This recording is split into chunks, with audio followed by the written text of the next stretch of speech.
Let's see if it works this time. I don't even know what to say at this point. You know what? I will pick a holiday-themed background since we've had one.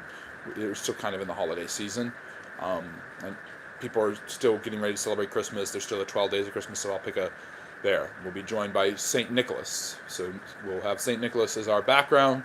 Some hagiography, which is basically the art of drawing and depicting holy people in different religions. So that's St. Nicholas from, of course, the inspiration for Santa Claus. Um, so.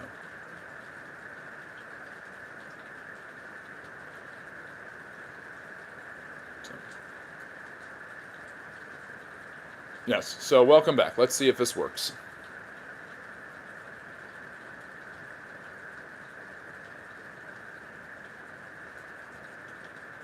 Well, hopefully, Hars, I didn't say anything too embarrassing or stupid when I was off camera. That would be bad. But whatever. That's not Santa. No, it is Santa. So far so good. Well, welcome to the Friendly Neighborhood History Channel. A very happy holiday season to you all. He's not Santa. He's not Santa. He's a very bad boy. But anyways, welcome to the new year. Welcome to the Friendly Neighborhood History Channel, to our live stream Q&A, where we answer all of your questions about history and social studies. This is part 2. We usually do these every Friday and Saturday at 6 p.m. Eastern. We were doing one. It was interrupted, but now hopefully our internet issues should be fine. But yes, welcome.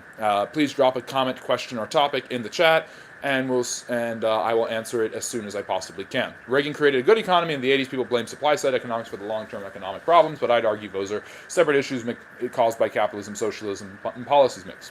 You would, and you would be incorrect, but okay. So, you're allowed to believe. You're entitled to your wrong opinion. Anyways, what questions do we have? What topics do we want to discuss? What comments are we going to make regarding history and the like? Let me see. I'll make sure that I can see all. And yes, and you can check out our most recent long-form videos. The Monroe Doctrine video is available right now for everybody. The video on the Russian Revolution, which I'm really proud of and worked a lot on, is available at 8 p.m. Eastern if you're not a member. But members like Hars, who has the emoji next to him, and one of my great moderators, has access to it right now. So he can watch it because members got early access. So that is an incentive to become a member. We would really appreciate it. Any help you can give us would be great. And you know what? This bald, weird egghead thing is not going to look appealing to people when they come in, so I'm going to pick something else. We'll do literature instead. No, that's Moby Dick. That would be cool, but no. And please vote on our live stream lecture. We do live stream lectures every Sunday at 4 p.m. Eastern. We are doing one tomorrow. Vote on the particular historical topic you would like us to cover. If you can hear any ASMR in the background, that's the rain. You know what? This is a good one. This is the Battle of Bunker Hill. This is the Americans fighting back the Brits, the first major battle of the American Revolution. Although it was pretty much a British victory, but the Americans proved their resolve there. So yes, welcome to the Friendly Neighborhood History Channel. Very happy Saturday, happy New Year, happy holidays to all of you. We are back, and everything should be working perfectly fine. Would the Monroe Doctrine make that much difference today? I think the Monroe Doctrine was just enacted. I think the reason that I wrote the article about James Monroe on my Substack, where you can read my articles and blogs, and then did the video reading of the script, which I don't always do, is because James Monroe set the cornerstone for how the United States treats Latin America, how it interacts with Latin America, and why it feels the responsibility to intervene in Latin America more quickly than it does in other areas of the world, which is what we saw today with the toppling of the Maduro regime. And as I was saying earlier, if you think that is without precedent or hasn't happened before, the United States has done this many, many times. It's not usually in your face the way it is today. In 1990, they toppled on January 3rd, literally 36 years ago today, they toppled Manuel Noriega's government in Panama, which had been friendly to the United States. This was toppling a more acrimonious rival. So, yes. Hello, GK. Good to see you. Thank you so much. But yes, go ahead, watch the video, read the article, and I'm really proud of both the video and the article. And you can also check out my video on the Russian Revolution. So I've got a lot of long-form content available. The Substack's always available. Hars, if you could put the social medias in the chat, that would be helpful. The links to those videos are in the chat if you want to go back and watch them. If tomorrow India decides to attack Bangladesh, will America come to rescue them? You know, a lot of tension is there in that what Hindus getting touched every day there. Well, I don't know. I don't know if Narendra Modi really wants to do that. I don't know what his aspirations are. I think he's an Indian nationalist, and I think if the United States and him had a good relationship during President Trump's first term, but there seems to be a lot of tension with them now because of the trade wars. I don't see the United States getting involved to help the Bangladeshis. Uh, and the truth of the matter is, India has more than enough Muslims in its own population for Hindus to fight with. No offense, of course, I love India, I love the Indian subcontinent, but that tension is still there. Just dividing India like the British did in 47 between Pakistan in the west and East Pakistan, which became Bangladesh in the east, didn't change that just because they were Muslim majority areas. I'm sorry Harry blocked you again earlier.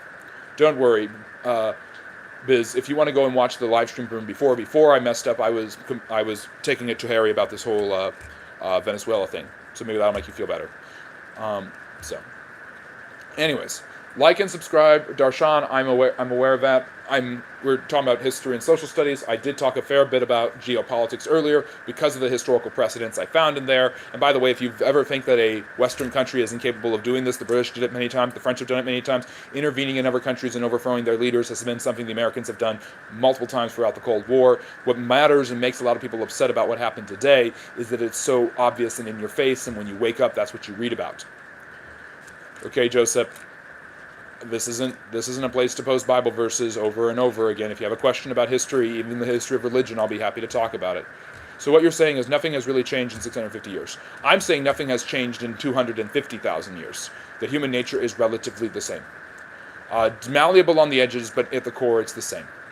If anything India does to Bangladesh, they cry and whine, Okay? I'll take that into consideration. This is the Friendly Neighborhood History Channel. I'm in my smoking jacket, so I'm in my History Hefner version. My background is the Battle of Bunker Hill, the first major battle of the American Revolution. Welcome to the Friendly Neighborhood History Channel. It's great to have you here. Please like and subscribe, and if you have questions about history or social studies, please ask them, and you can get a historian to answer them, and we can have a good chat and some good vibes, and you can keep your weekend and your new year going well, and a happy holiday season to all of you. Yeah. Thank you for all the help. My favorite gay channel is back. That's amazing. I thought your favorite gay channel would be your own channel, but apparently you found one that you like even more.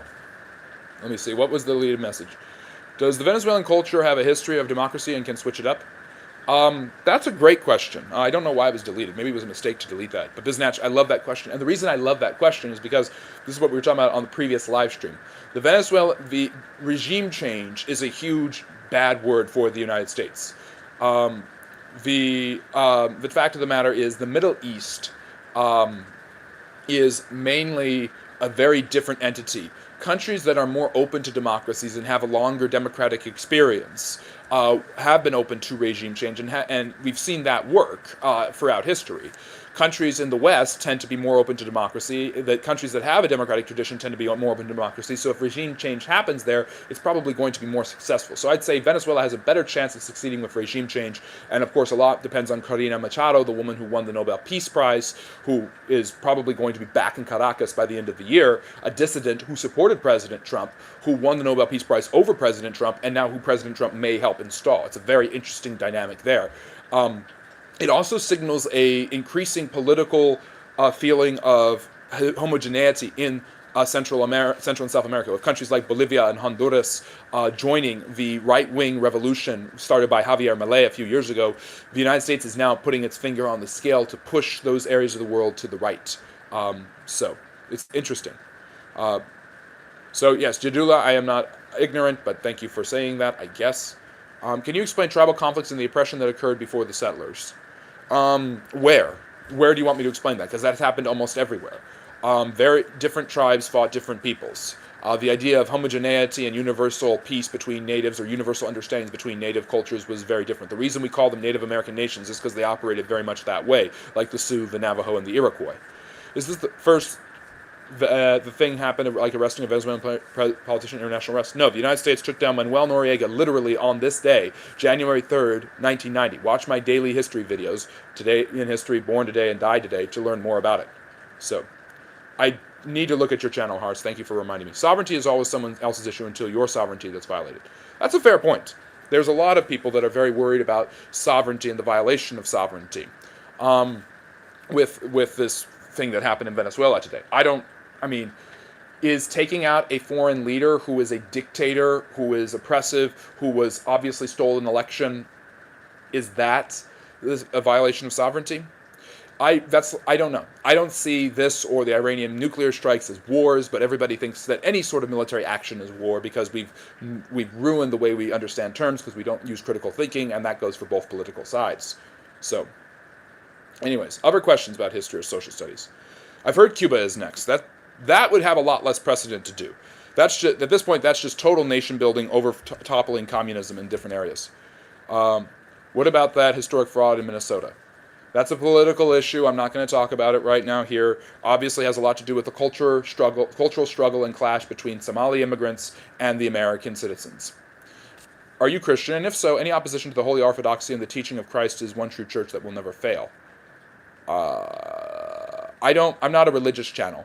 I don't share my religious perspectives. Nobody knows what religion I am. I have said that I believe in a higher power. I am more than willing to welcome people of all different faiths, including Orthodox Christianity, onto this channel, and I will answer questions about religious history, but if you want my description of a religious topic, I usually take a super chat for religion and politics. But it's great to have you, Gem, I Am Dweller. Trump is saving this country. From him? I see. It's not me explaining the historical context of this. It's not me automatically praising President Trump and thinking that he did a great job. I haven't actually said if I thought this was the right thing to do. In all disclosure, it probably was. At least when you consider what the alternative was. The alternatives might have been a full-scale invasion, or it might have been a war, or it might have been just letting that regime continue in its illicit activities. So, but the point is, that doesn't mean that I think that this isn't about praising Trump. This is about adding proper historical context to something that has happened so many times throughout human history, and yet everybody is pretending that they've never seen this before because people on social media are stupid. How powerful do you think BlackRock is globally? They own a lot of land. I don't know how much more powerful they are, but big corporations, conglomerates, they are rivaling the ancient trusts of the late 19th century in the Industrial Revolution in terms of scope of real estate ownership. You know, if you behave like normal people, you'd be accepted much easier. Okay. Let me see. Other questions about history or social studies. Maduro kidnapped and murdered his own political rivals. Yes, he was not a good guy. This is not a hero. Lionizing and demanding his immediate release just doesn't make any sense to me. The history of Mozambique. I'm trying to think. I think the Germans controlled Mozambique in Eastern Africa during the colonial era, and then after the Great War, which you call World War I, what I call World War II, the British and the French divided it up. Are you a dirty redcoat? No, this is Patrick. But thank you for noticing the background. Let me see here. What was George Bush like as vice president when he was president? How did he become closer to the left than Reagan? Bush was always a more moderate option than Reagan. In many ways, he had been the head of the CIA under Ford. He represented the Ford status quo Republican Party of the 1970s. Reagan shifted the party hard to the right after his election, and Reagan is not extremely right-wing by today's standards. Bush and Reagan buddied up, and then Bush kind of decided to ride Reagan's popular coattails into the 1988 election, and probably would have gotten reelected. Many people believe he had the best first one-term presidency in American history, meaning he's the only president, he's the best president who only served one term. I tend to think James Polk was superior, but Bush gets a lot of credit for his successes in Desert Storm, ending the Cold War, and trying to fix the economic problems brought upon by Reagan's ridiculous spending. Long time no see. It's great to see you, Walker. You're into history. Has any other country has done more what President Trump done today? Or plenty of countries have done. See, that's the other side. We have to lionize the man if we have to glaze him if we don't hate him. No, I can do both. I can hate and glaze. I can say when something is done right, when something is done wrong, and I can say that from a historical lens. Plenty of presidents have accomplished far more in one day. Abraham Lincoln did that on January 1st, 1863 with the Emancipation Proclamation. Fraud is not political. Yes, the Somalian thing seems to be a case of big fraud, but this is I'm not the friendly political channel. I am the friendly neighborhood history channel. I'm talking about a geopolitical issue because I do a daily news update because I think the news doesn't report things accurately, and because I think history is important. If you want to learn more about the geopolitical context of Venezuela, read my article and watch my video on the Monroe Doctrine, which the video is just me reading my Substack, but there are plenty of Substack articles that I don't read out loud. Let me see. War without Congress. Is it war? I don't think it's a war. I think it's a military strike. And did the United States go to war with Pakistan when Barack Obama killed Osama bin Laden? No. Most people don't believe it that. That was a military strike. So was Fort Oro. And so is this. I think you've got to be fair and consistent here. Venezuela was a rogue nation of the Western Hemisphere. It had support in some Latin American countries and clearly with the Cubans for a long time. Castro was particularly close with the Chavezes. Maybe the thing I find the most interesting about what happened today is that one of the bombings raids that the U.S. did was to take out the mausoleum of Hugo Chavez, to decimate his mausoleum. In the 1920s, and you can watch my video on the Russian Revolution that is already out for members but will be out for everybody at 8 p.m. Eastern, Stalin decided to put Lenin on a pedestal. He had him embalmed and kept his body preserved and on display and created this huge mausoleum for him so that he could create a connection between himself and his new authority that he was trying to usurp and Lenin.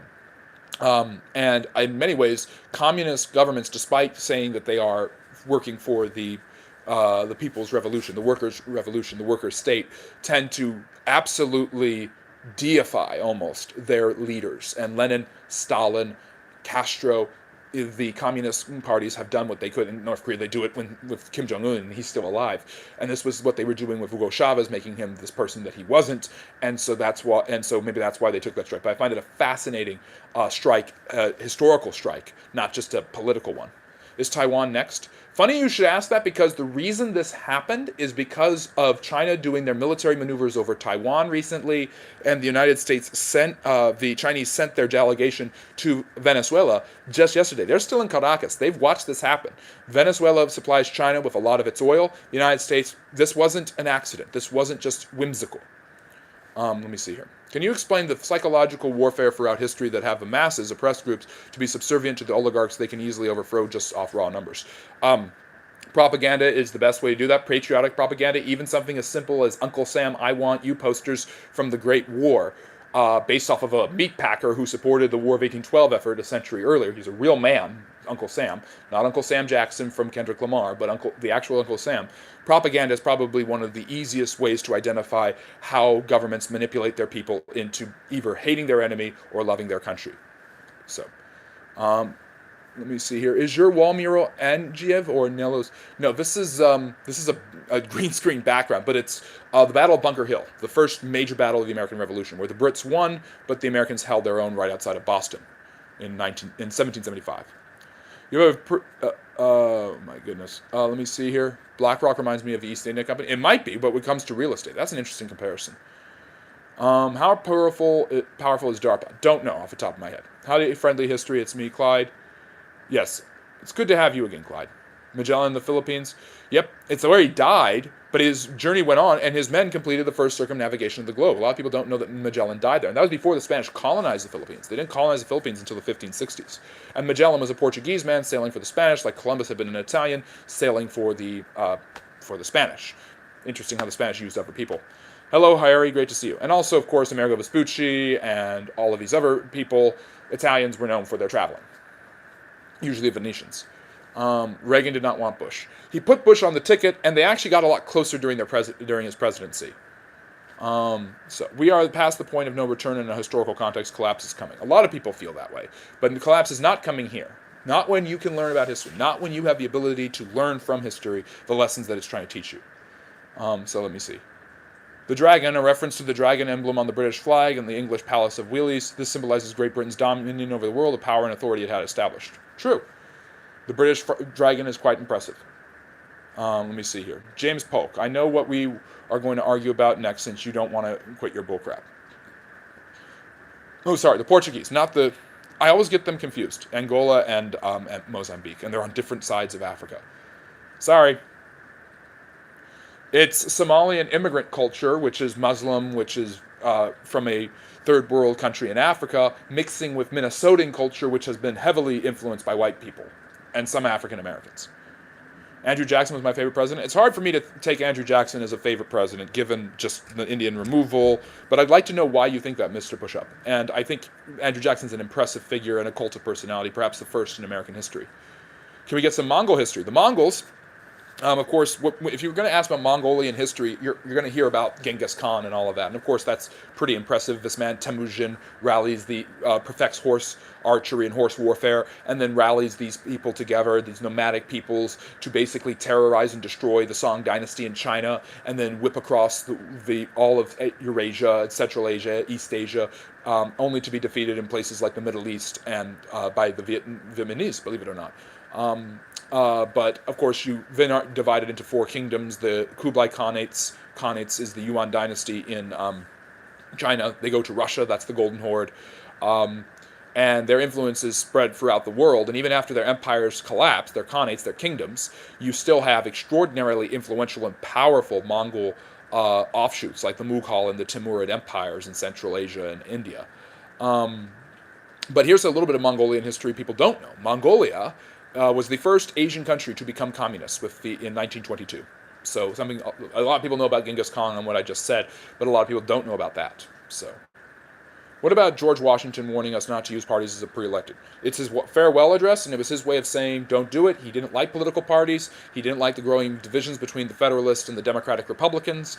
But Madison, his acolyte, who had written the Constitution at his behest, or most of it, warned in the Federalist Papers that this was going to happen. You were going to have factions that tried to get what they wanted. And the way to keep that from happening is to believe in a balance of powers. Do you think Trump toppled the Venezuelan regime to scare Ayatollah, or maybe he done it to take the oil in case they started war with Iran? Iran would not be able to boycott oil. It could be. Venezuela, again, has ties to Iran and to China. Let me see. Is the Discord linked, and can you do the email and the links? I'm sorry. Hearts, can you put the Discord link in the chat, please? I think you can do that. I have a private lounge too, and the handle on Discord, which we're now using to communicate, and I think it's really good, and Hars is really going to do a great work there, is Friendly History. Let me see. Congress leaks secrets you can't tell Congress. I mean leaks. A lot of people think that, but I don't know. I mean, I don't see this as a violation of the War Powers Clause, because I don't see that Obama killing bin Laden the same thing. Let me see. The fraud is historic, my man. I'm not asking about politics. The fact that this much money has been stolen, in fact, history, in my opinion, should be newsworthy. I've done a couple of news segments about it. I do daily news updates on this channel. I've talked about it. I don't know how extensive it is. You can't go and tell Congress what you're going to do. It's a threat to national security. You're going to get people killed. Let me see here. Venezuela was a extraction looking forward to the information intelligence gathered by the CIA. Oh yes, the CIA will be very honest with everything that they uncover.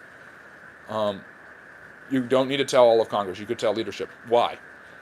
Why do you think presidents have had their power challenged by military generals in the U.S., like in Latin America throughout history? Haven't had their power challenged by military generals. MacArthur and Patton both try to challenge the status quo. MacArthur was sent away, discharged from relieved of duty because of that. John C. Fremont, George B. McClellan. There are many examples in the Civil War where Lincoln really struggled with his generals to get them to follow what he wanted. And then you go over to, so it's not the kind of thing where they refuse to follow orders and then you get a revolution like you could in many Central American countries throughout their history. But American generals have bucked at leadership. I mean, the first one to ever do it was George Washington. So,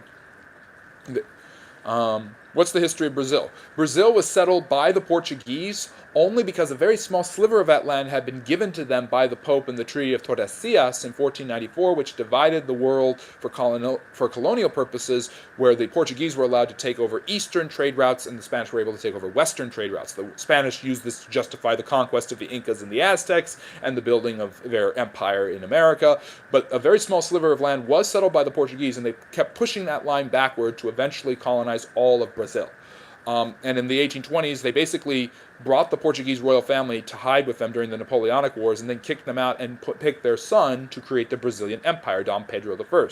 Then they kicked out his son, Dom Pedro II, because he was, even though he was extremely popular, because they wanted a democratic government. And they've been kind of on a democratic government ever since. More recently, their president, Jair Bolsonaro, tried to overthrow the government following an election he believed was stolen. Wink, wink, nudge, nudge. In reference to America, not overshown, overemphasized enough. And he's been put in prison for 26 years.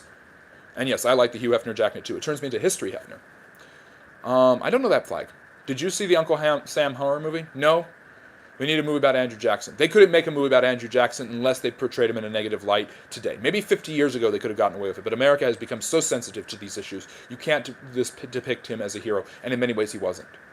So, against Venezuela, against give a darn thing some legitimacy. Taking out a dictator who hated the United States and was in league with American enemies and helping the Chinese when they were just about to overtake Taiwan sounds like pretty good legitimacy. Also, he was indicted the same way that Manuel Noriega was indicted 36 years ago.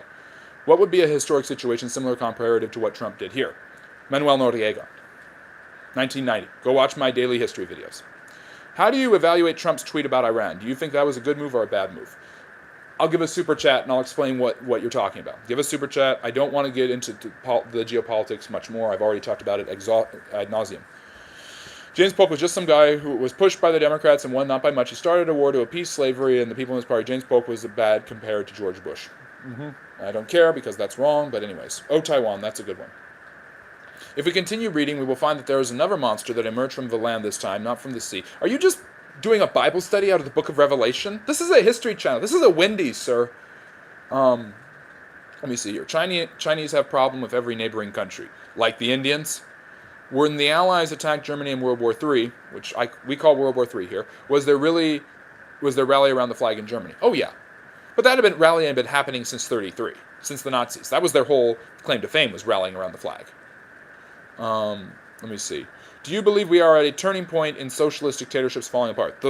In Latin America, yes. We'll see if Cuba's next. Will Russia give China land for debt repayment? No. That doesn't sound like something the Russians do. The Russians do not like to give up land.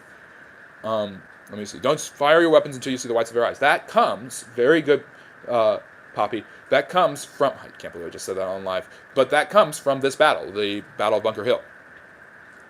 Let me see here. Then I saw another beast. Oh, for goodness sakes. Thank you, Frank. I really appreciate that. Did we just witness the birth of the 51st state? That's a good one. Probably not. If anything, it'll be Greenland. I don't know that, and by the way, that's not me saying it's going to happen or it's a good idea. I'm saying if the United States is going to get a 51st state, it's going to be Greenland. Can you explain why MLK is lauded when there were millions of black people who had the same dream before him?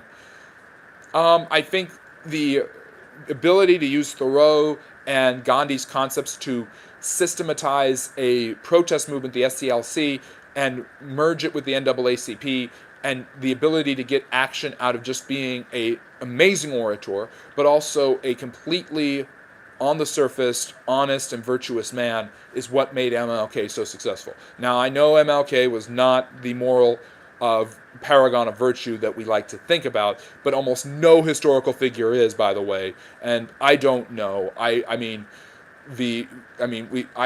praise George Washington, but I know he was a slave owner. Owning slaves is worse than having affairs.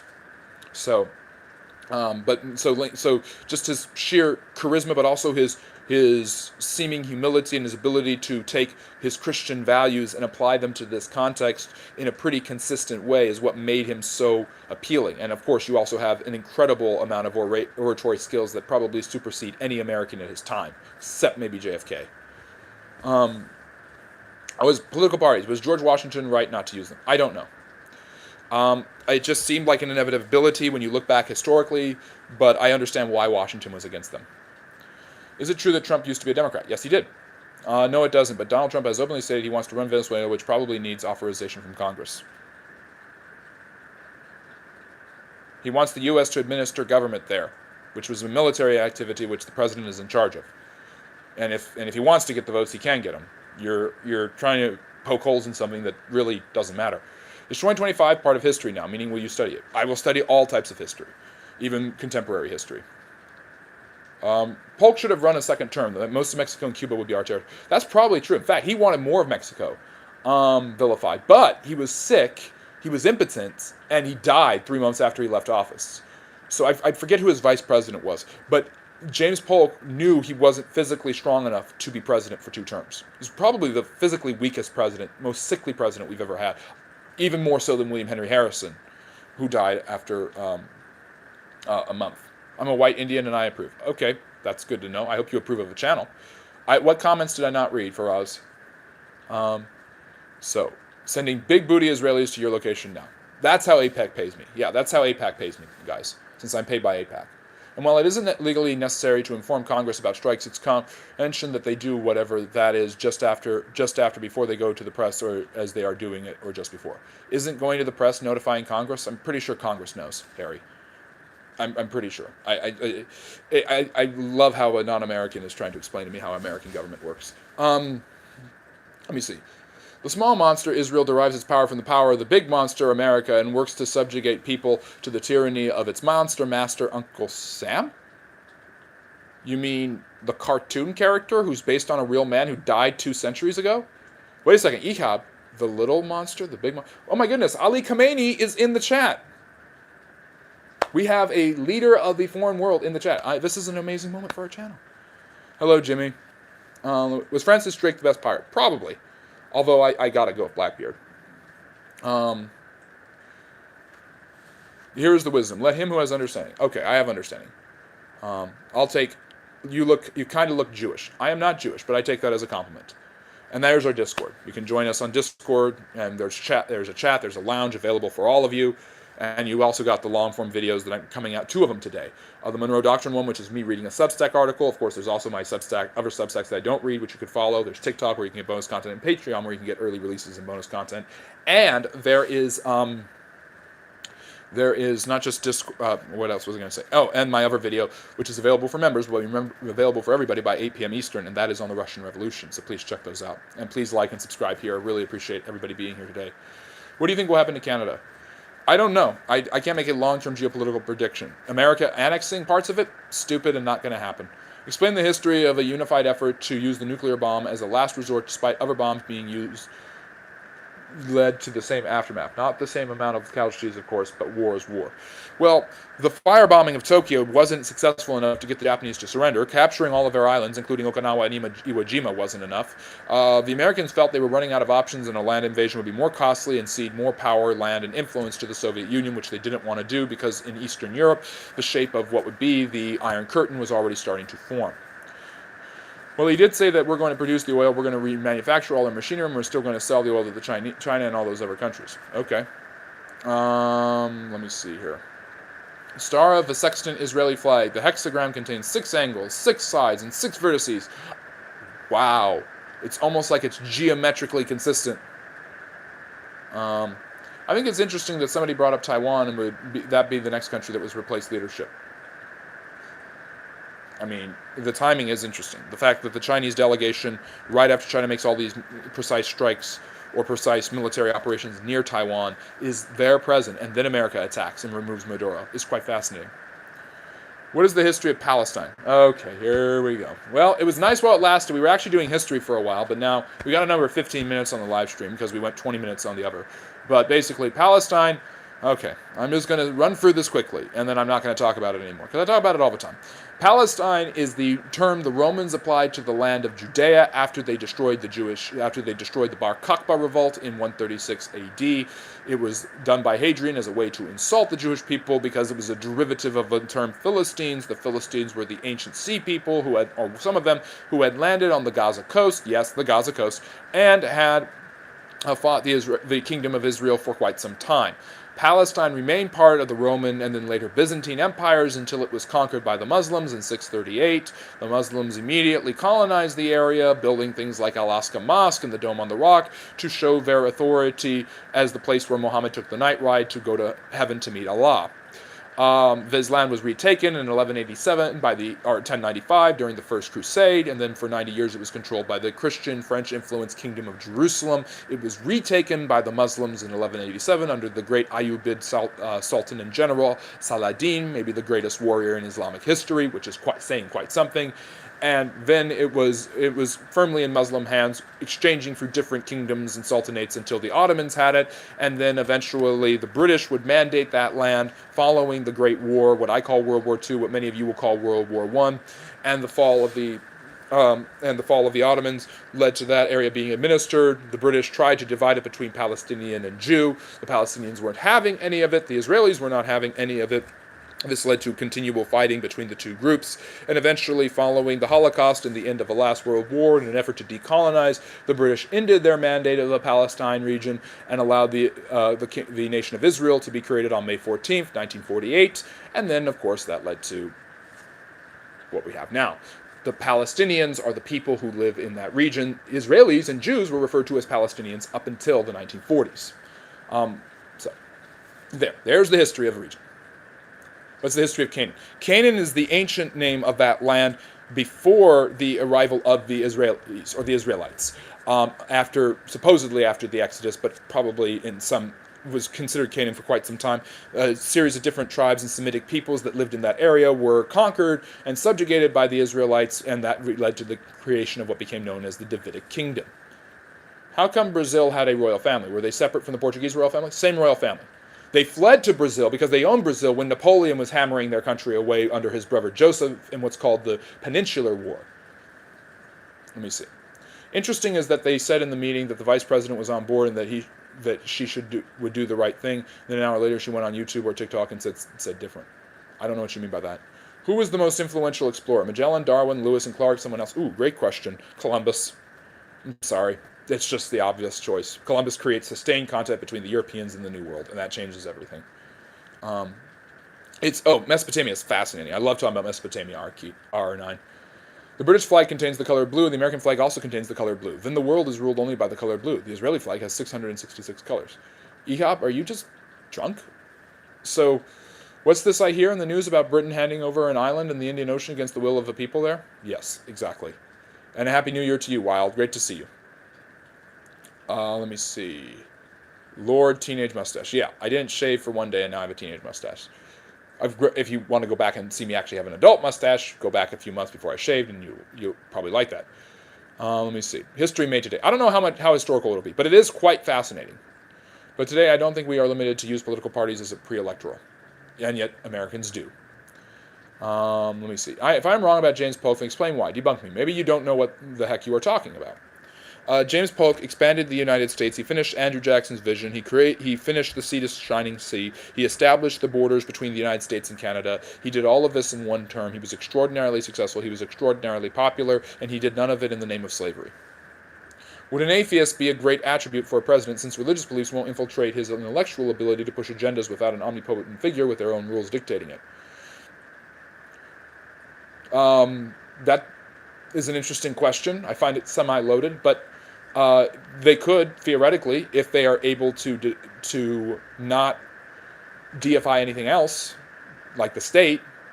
I think of plenty of secular and atheistic leaders who have killed millions of people, like Stalin or Pol Pot. Let me see here. I'm trying to catch up to the chat, so if I haven't answered your question, I promise I will soon. Let me see. Uncle Sam is cunning and deceitful. He caused World War I and World War II. Thank you. I'm sure he will. None of that is historical, but whatever. Let me see here. The Russians and the Chinese and MAGA all seem to have a color red. That is not all they have in common. Yes, that's hilarious. But not true, but hilarious. How do you feel about the decline of morality in education over the last 400 years? A decline in education can lead to a decline in morals. Education is teaching people how to think, not what to think, and how to apply moral. And when you know how to think, you know how to apply moral ideas and beliefs into certain contexts. Great to see you again, YouTube Scourge. It's been good. It's great to see you. Happy New Year. Why did the Russians sell Alaska to the U.S.? They needed the money. The Americans needed the land. And the Americans didn't think they needed the land, but it turned out they did. Let me see here. Trying to catch up to the chat. Thank you. IQ easily 700. That's very kind. You're gay and you worship pizza. Well, that's an interesting relationship. Let me see here. General Lee says hello. Well, tell him I said hello. And yes, it's a Hugh Hefner. It's my History Hefner smoking jacket. Like you do with UK. And I love how you were arguing with me when I wasn't even talking to you. Yep. Well, Harry, that's how the chat is. What's your thoughts on H-1B? It's controversial, and I don't know why. That's all I'm going to say. What's going to happen to Belgium? I don't know if anything is happening in Belgium right now that's huge, but Belgium is obviously the country that was taken from the Netherlands to be the demarcation point between France and Germany as a border after the Napoleonic Wars. Let me see here. Let me see. What event is in your background? The Battle of Bunker Hill, 1775, first major battle of the American Revolution. If you're just joining us, welcome to the Friendly Neighborhood History Channel. I did not sell Adderall to your aunt. I gave it to her because I was being nice. Explain the origins of the coin term race, and do you think it's different? It's better to have just a human race title despite different skin tone. Why the color term is only applied to everyone but white color? Because race isn't about color, it's about physical differences based off of ethnic traditions and backgrounds. Geographical separation as well as ethnic backgrounds created race, and race is a way that people identify differences between each other, and it really has been on display since the Western world colonized and oppressed large sections of the second and third world. Oh, you are so kind, GK. Thank you. I'm glad that you love it. And I'm going to put that as the pin. Oh, no, I'm not going to flag it. That was a wonderful comment. Let's put that as the pinned comment for now. Let me see. Let me see. You don't look Jewish. You look handsome. Jews can be handsome. There are many handsome Jews. Is it true that India does not have any relationship with Venezuela? We don't hear any news. I don't know much about it, other than maybe an association with BRICS and China and India and some of their economic relationships and oil.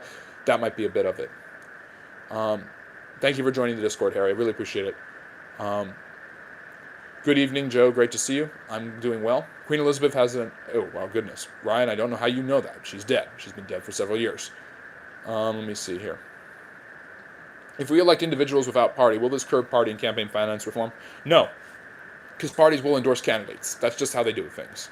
The duopoly is too strong. It would take decades and maybe even a century to break the duopoly. And a Happy New Year to you, too. What might other pagans have thought of the decline of Canaanite paganism and the rise of Yahwehism or Judaism? Canaanite paganism was sometimes practiced by the Jews of the Hebrew people of the Davidic kingdoms. The syncretic texts in and out of the Bible seem to indicate some sort of syncretism alive and present in the Israelite community long after the Canaanites were conquered or oppressed or colonized or whatever you want to say. And a Happy New Year to you too. So it wasn't uncommon, but they would have seen it as the defeat of their gods and the victory of the Jewish God. And that's the way ancient people thought about things. So the destruction of the temple was seen as a huge defeat for the religion of Judaism. But what the Jews did, what was interesting, was they blamed themselves rather than blaming their deity. They did not abandon their deity. They said this happened because we abandoned the deity, the deity has abandoned us because we were wrong, not because the deity is too weak to take on the gods of the Babylonians. And that is why Judaism really gets its codification during its exile rather than before it, which is why the religion survived. As a historian, do you think it's a mistake that child labor laws were implemented, hindering higher productivity, extra income in the household, and a tool to combat negativity of online usage?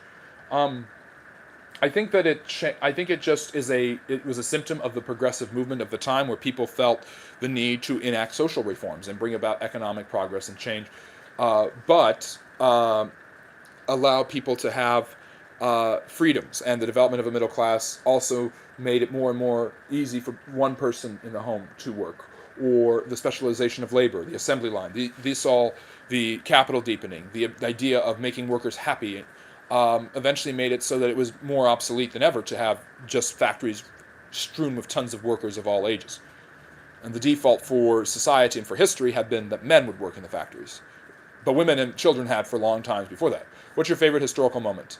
Ooh, that's a great one. Napoleon coming back and landing and threatening, telling his own soldiers to kill him, and they just fall back in love with him. That boldness of that man to leave Elba is incredible. What colonizer? Let me see. I keep imagining Venezuela as an island nation, even though it's not. No, but it's close to the sea. Do you believe Russia can colonize Mars before us? No. To be fair, I don't think the Americans can colonize it either. How can anyone say who's not from here or allowed to be here if the U.S. was taken over a long time ago by colonizers?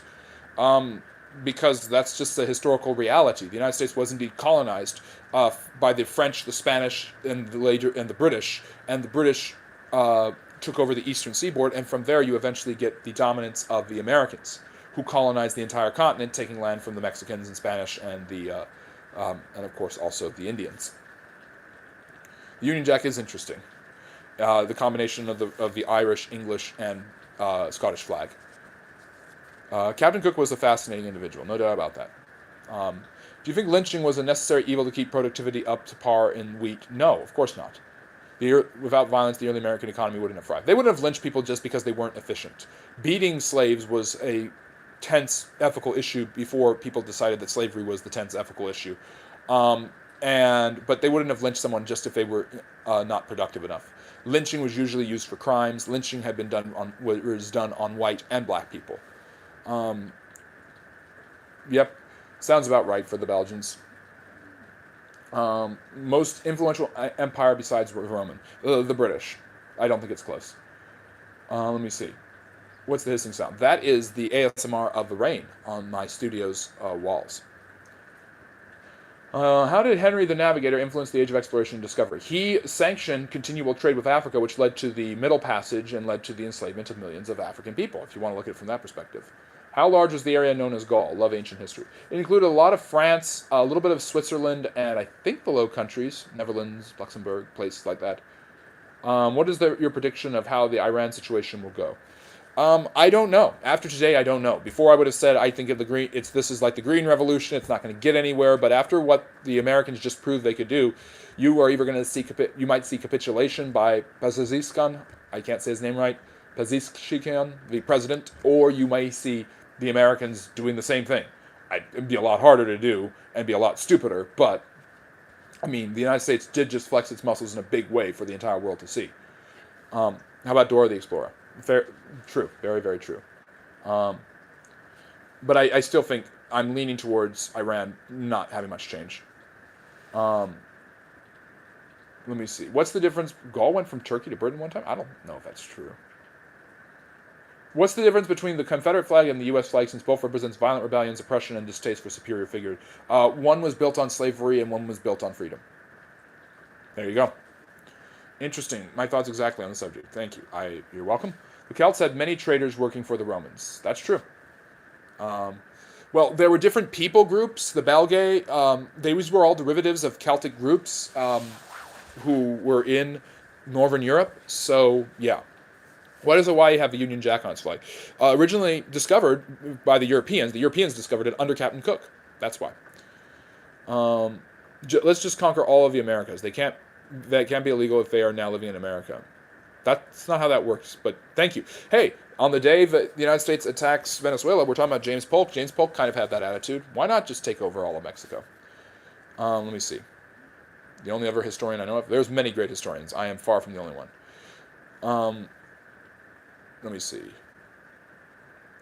How did sharecropping die out? How long did it last in the South compared to the North? It lasted a lot longer in the South, obviously, but sharecropping was basically a form of tenant farming that would kind of create some sort of patronage between the landowner and the tenant farmer. And it's still practiced, I think, to some extent, but became more and more obsolete, especially after the Great Migration of African Americans at the beginning of the 20th century. Yes, there were many times that were lynched in New Orleans. True. Lynching of Italians led to the commemoration and enshrinement of Columbus Day because of persecution against Italian Americans. Even though Columbus wasn't Italian, he was Jewish. I'm sure that'll upset the internet. I'm sure everybody will love hearing that. What's the history of the Arctic? Don't know a huge amount about it. I'm trying to remember when they got to the North Pole. Same time they got to the South. Late 19th, early 20th century. Kind of just agree that it's just too dang cold to settle. And obviously it's still a huge shipping route for the Canadians, the British, and the Russians. Let me see. Is it true that the regime changes that are happening around like Nepal, Sri Lanka, Bangladesh, Indonesia, Philippines, Iran is linked to deep states? I don't know. Who is your favorite historian? Richard Pipes. But I love a lot of Russian historians. I have a Gaul ancient coin. It's a bad copy of a Roman coin. That sounds about right for that region. Yes, it's true. If it's any time in history in the ancient world, share was definitely there. Yes, biblical times. Rank Obama on a presidential list, and since symbolism is a significant factor in American culture, should he be propelled above other presidents just because he was the first black president? No, I don't think the fact that Barack Obama was the first black president means anything in ranking him presidentially. He's been out of office for 10 years almost. It's hard to rank him still. I ranked him on my tier list. Hearts, can you put the link to the tier list video for Tom to watch it? That would be great if you could watch it. I think I rank him, and I think I put him in a C tier. Barack Obama did a lot to shape the domestic policies of America that were struggling when he became president and made progress there. He didn't understand foreign policy. He just didn't. And I think he knows it. I think he knows he was hoping to have a JFK-like presidency, transitional, liberal, and it really kind of wasn't the hype of a JFK or an FDR. His acolytes, his fans will love him. MAGA will hate him. He obviously is an incredible speaker, incredibly sharp. But I think the biggest question, I remember when he was running for president, I was a kid, but the biggest question about Barack Obama was, is he too inexperienced? And I think the answer was he was too inexperienced. I'm not saying he did a bad job. I'm saying that it's an interesting thing looking at him from a historical perspective because he was my president when I was growing up. I graduated high school when he was president. Um, I got my license when he was president. I think I did. No, it was right after. I mean, I did a bunch of stuff. I went to college. I did all sorts of things when he was president. That is my coming of age president. So there's a lot to think about from my own personal life that I can remember. So, who's the most influential writer? Whoever wrote the Gospels. And again, this is what I've said before. This isn't me being a Christian channel. This is me looking at history. Whoever wrote the Gospels obviously heavily influenced the development of the Western world. So Matthew, Mark, Luke, and John is my answer.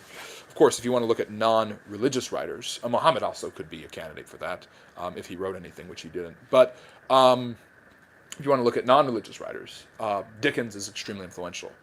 I think Steinbeck, Tolstoy.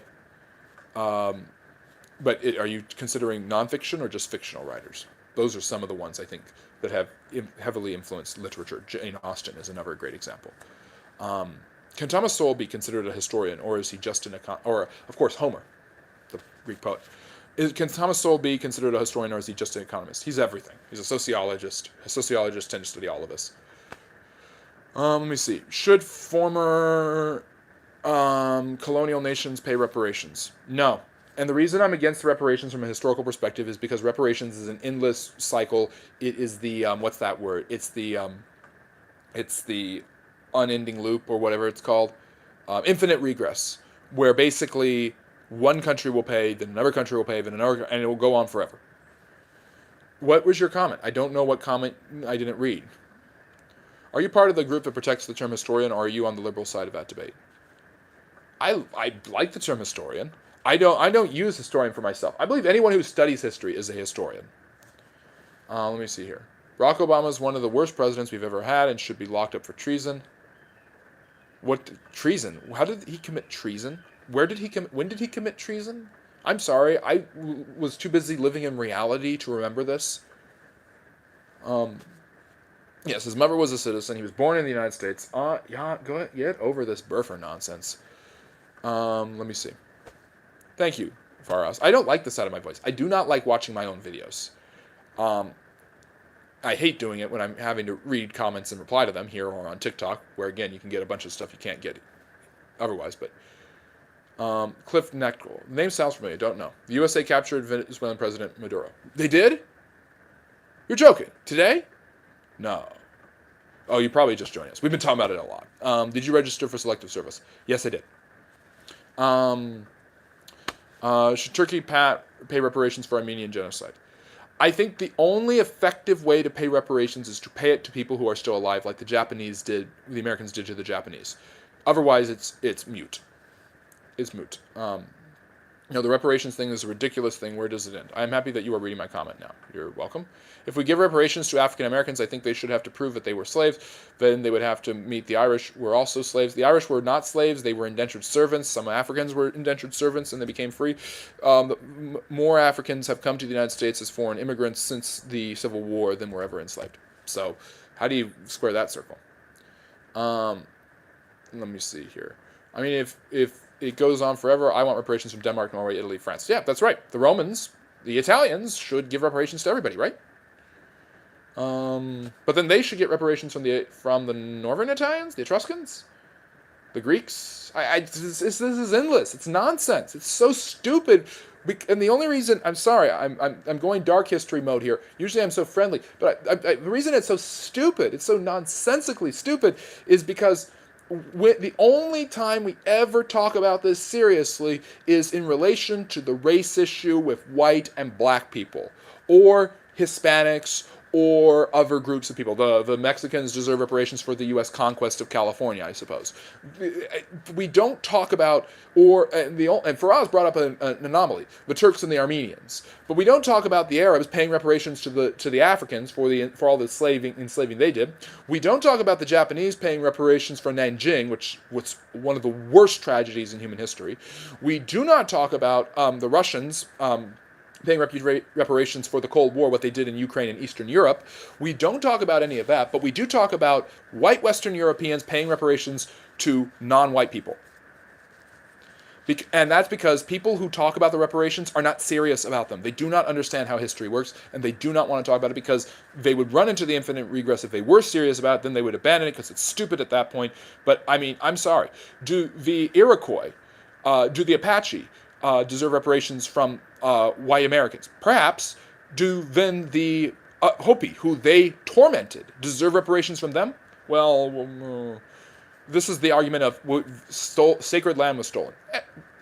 It was your sacred land, but it was also someone else's sacred land. I'm sorry. That's no different than a bunch of Europeans saying this is God's country, this is Christendom. It really isn't different because humans aren't that different. Why is war bad when the country constitutes for a short duration unify, for the most part due to nationalism, implement primitive thinking, us versus them? Millions of people die. That's probably the best answer I can give you. China is not ready to deal with all those southeastern countries' history, Hefner. I don't know about that. Will more or less recreational drugs be legal? Probably more. Why do most of the presidents have a common ancestor? Some of them do. George Bush's wife was related to Franklin Pierce. Obviously, the Bush's political power in this country can be centralized when you have a relatively small country with a relatively short history. Underrated, most interesting person in history. Oh, underrated. That's a good question. Hick stuff. But who would I go with as an underrated, interesting person in history? Oof. That's a tough one. I mean, I want to say Napoleon because you just can't be interested in Napoleon enough, but everybody who's in history is into Napoleon. Oof. That's a tough one. And then after this is over, I'm going to think of several people. Mustafa Kemal Ataturk. Created the modern state of Turkey, ended the Ottoman Empire, helped form the relationships that would forge the Middle East. Quite a fascinating guy.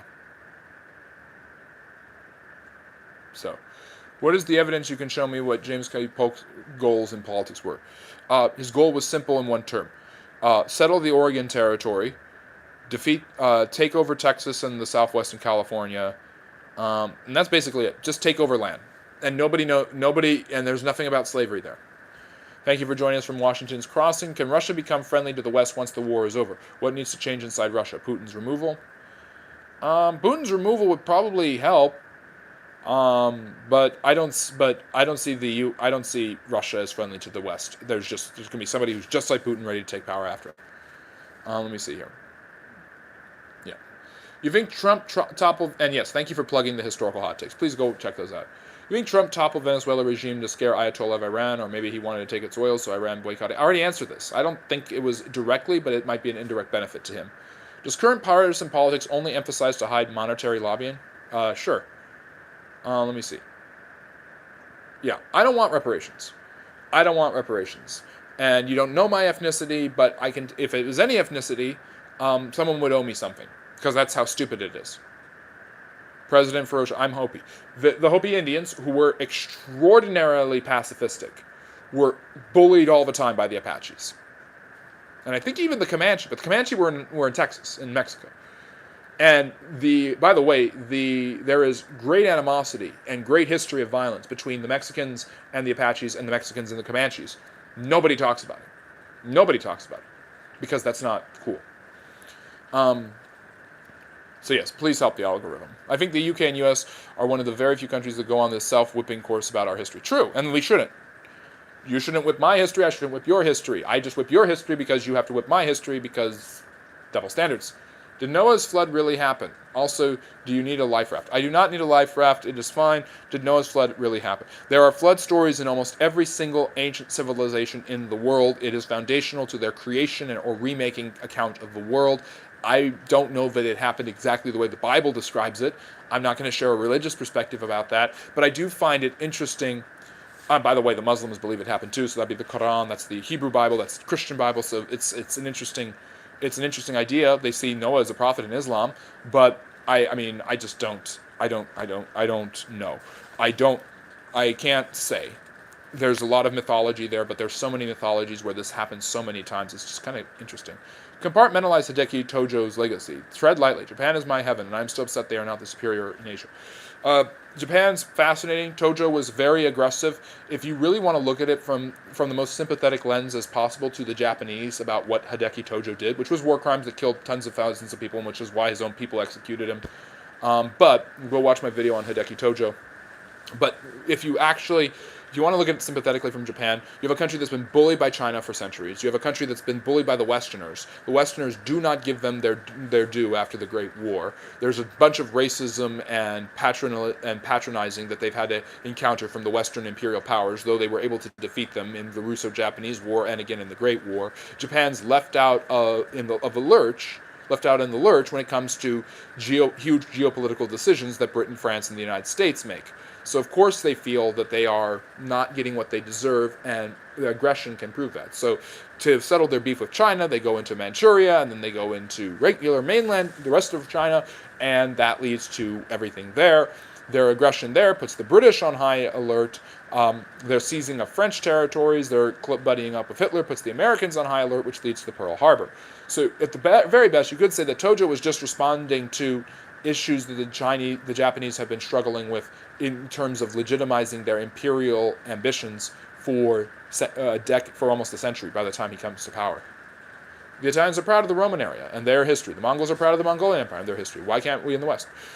Because the West is so heterogeneous and so diverse that a bunch of people who don't want to be associated with Westernism, who are in the West, will lambast that. But Mongolia is not heterogeneous. What do you think of Trump's tweet? Do you think he did a good thing tweeting that or no? I'm not sure. Give a super chat if you want me to really go into depth. I'm kind of tired of talking about the geopolitical situation. I've answered a lot on it. Every U.S. president except one has family roots in slavery ownership. Every living U.S. president. There are presidents that did not have slave owners. And yes, you're referring to Donald Trump, whose mother was an immigrant, by the way. Square that circle if you want. During World War III, when U.S. attacked Germany, was there really a rally around the flag or no? I already answered this. Yes, the Germans have been doing that rally for over a decade. How do you reconcile Sykes-Picot? Was it imperial necessity or failure of the Enlightenment values you define by ignoring the organic national identities you say are vital for stability? I don't remember Sykes-Picot. I'd have to look into that, Sacred Harvest. Let me see here. Who is Frederick Douglass? Great writer, abolitionist leader, speech maker who fought both for abolition and women's suffrage, former slave, educated himself, bought his way out of slavery. Fascinating man. Give your opinion on who do you think is the greatest female who impacted American progression, whether it's through innovation, vigilante justice, or symbolic stature. Ooh. Jane Addams is huge for the development of America as a culture of immigrants and the assimilation of immigrants into America. Whole House. There's a reason this woman won so many. I think she won a Nobel Prize. Russia should do whatever it takes to join NATO. They won't, but they should. NATO was created to keep the Russians down. I don't see why the Russians would ever want to join NATO. Yeah. Talking of Napoleon, was he a great commander, as people say, or did he get lucky? He got lucky. Every great commander or general gets lucky, but Napoleon was a great commander. Watch my video on Napoleon to learn more. Okay, I'm sorry, Faraz. I'm glad to answer it now. NATO won't let Russia in. They've already tried. I just don't see it. It's an organization founded to keep the Russians down. But yeah, my guts tell you that you were Irish and came to the U.S. for a potato famine. Well, that's a good guess. The Irish have a huge claim to reparations, by the way.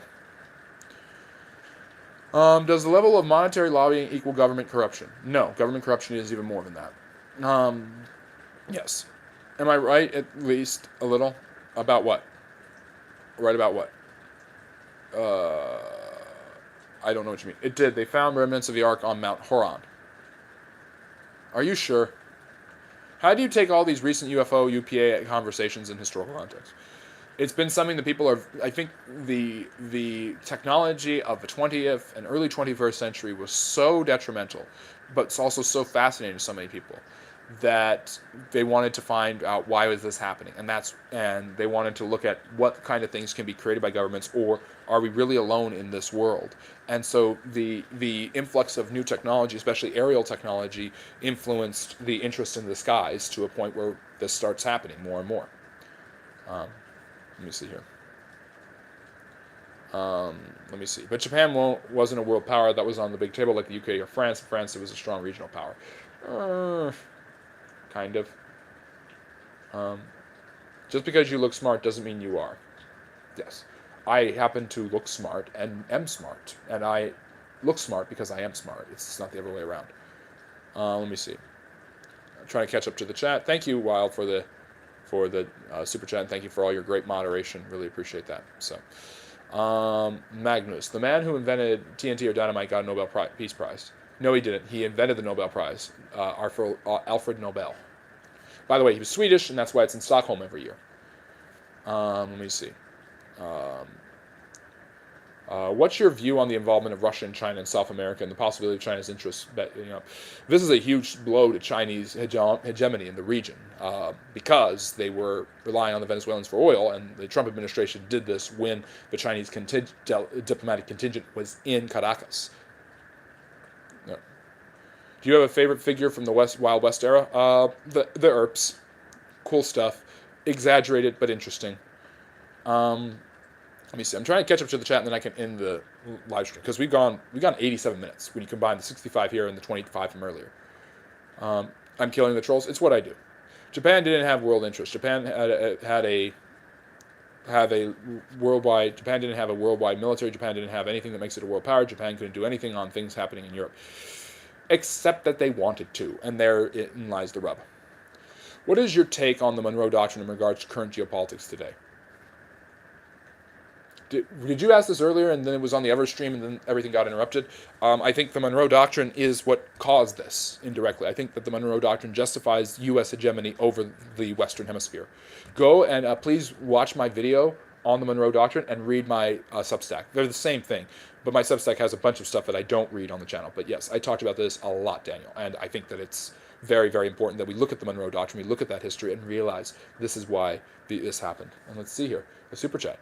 Oh, a horse, I really appreciate that. Horsehood? Will American history 100 years in the future talk about monetary lobbying as a cancer to our republic? Interesting. Great question. I'm going to pay more attention on this just because of this super chat, and I love the super chats. Who doesn't? But, yes. I think that lobbying, the term lobbyist comes from Ulysses S. Grant, who had people visiting him asking for political favors in the lobby of the Menger Hotel in Washington, D.C. It's a fascinating story, by the way. But supposedly his ghost is still there, and they still smell his cigar smoke and see it. But the truth of the matter is, I think that in the future, people will be very, are becoming acutely aware, will become more acutely aware of political gridlock, political polarization, and the hatred of the main culture of the two political parties, and the defaulting of the better of the two evils. Those phenomenons will shed light on how ineffective our politicians are in the West, but also probably point to money laundering and all the other issues there, and continual charges of corruption, social media. All of this will make people more interested in dealing with that. I'm going to look at what Tanya said in hers just real fast. Thank you so much for the super chat. Really appreciate you, Tanya. But yes, I think there's going to be more and more efforts by more and more people to look at why do Americans have such an ennui about their politics. And part of that is going to have to look at money in politics and how much that was involved. And how much money corrupted. And I think social media, easy access to information, the Epstein scandal, stuff like that, other scandals throughout political history are now shaping America to look at money in politics and realize that it's a reality that has always existed, but on such a macro scale, nothing like it is today. But look back at Boss Tweed and Roscoe Conkling, and look back at the Tammany Hall and the Democratic political machine in New York with the Irish politicians and immigrants, and you see that Americans have done this, the spoil system, the patronage system of the 19th century. Americans have been dealing with this for a long time. Getting money out of politics sounds beautiful, but is harder to do than it sounds. But thank you so much for the super chat and that excellent question. Is there going to be a reaction from Russia, Iran, or the Far East on the attack of Maduro? They're going to hate it. They're going to chastise it. I think the Iranians have already said that they hate this and that they will protect Iran, or whatever that means. What Mexican-American War books have you read? Not a huge amount, but what does that have to do with it? Favorite country you visited? Interesting. Interesting question. It's a tough one. I'm gonna be cheeky and say the United States. USA won't be here in 100 years. I don't know about that. You have a lot of people are worried about Iran, and I get it, and there are a lot of people are excited about Iran, and I get that. I don't see. I think there's been twice recently where we've seen regime change knocking at the door. It just hasn't happened. The Israeli-Iran war from earlier this year, with the Trump administration taking out Fodorov, and then of course the 2009 Green Revolution. Thank you. It does help us. Did Columbus learn of Vinland from a previous voyage to Iceland before his voyage of American discovery? He had some idea of it, but that wasn't the principal idea that he ran with. And history is indeed about ideas. Good question, Tony. Can you give me your book list? By the way, I finished the Lucy Wooding book. Read her book on Tudor England. Read John Kelly's book, Never Surrender. I'm reading Justinian's Flea right now about the Byzantine Empire and how Justinian's plague changed everything. So those are a few that I would recommend. John Meacham's book on Harry Truman, David McCullough's book on Theodore Roosevelt. Those are good popular historian books. Robert Conquest's book, The Red Terror, about Stalin, or it might just be his biography on Stalin. Richard Pipe's History on the Russian Revolution, a concise one, is really, really good too. If you weren't talking about Russian history. Sheila Fitzpatrick kind of wrote the seminal introductory work on the Russian Revolution. She also has a good book on the USSR if you want to learn about that. Those are some of the sources that I've consulted in my study of those topics. I liked Women, Life, Freedom era because back then it was about feminism. So many more human rights people got interested in the movement. And that was under the Shah, of all people. Let me see. What's your favorite movie? Ooh. We're talking history, probably Braveheart, but it's not hugely accurate. But favorite is different than best. Donald Trump set me and my brothers and sisters from Venezuela free today. Thank you, Donald Trump. It's not the Democrats' fault that they are ignorant and have very low IQ. Oh, you just set off a bomb burner, Quantum. Can't you just ask a question? I think you're in for a surprise with Barack Obama finding himself in prison. I think you're in for a surprise when the 34-time convicted felon goes to prison after his presidency. But that's neither here nor there. Obama has no felony convictions. Donald Trump has 34. You haven't dealt with that issue because you don't want to deal with that issue. But that's neither here nor there, I guess. Somebody going on about the Jews. Oh, for goodness sakes. I love how a channel called Lucifer is complaining about the Jews. Explain the gold standard and why did Nixon get rid of it. He felt that it would loosen up the American monetary supply and basically ended the continual reliance on non-fiat currency. No anti-Semitism is allowed.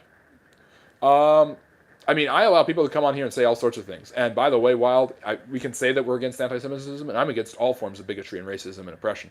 But people come on here and they say stuff like Israel's committing a massive genocide, and how can you not care about the Palestinians? Or they can say a bunch of unfactual nonsense about Israel and the Jews throughout history, and we allow that. So I would prefer if Lucifer asked a question about it rather than just going on. Let me see. Venezuela oil refineries are practically in ruins down there. I've heard that. Let me see. What caused the Crimean War? Russia's continual incursions into Turkish territory and Eastern Europe worried France and Great Britain. British officers, after the war, when they defeated the Russians, brought home these jackets with Turkish tobacco from the Ottomans so that they wouldn't get it all over their clothes. It is not a shower gown, it is a smoking jacket.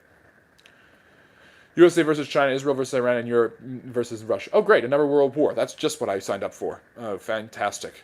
Let me see here.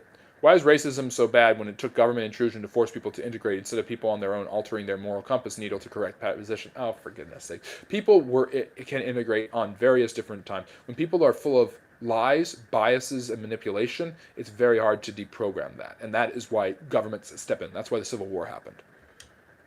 Let me see. Can I say some wild stuff? Cats are all gay. Boom. Well, there you go. Cats are very friendly. Again, are you talking about prison as is a bad place when you have not been to prison? You can't say if it is good or not. I will tell you guys about prison after I go and then get free. Okay, then?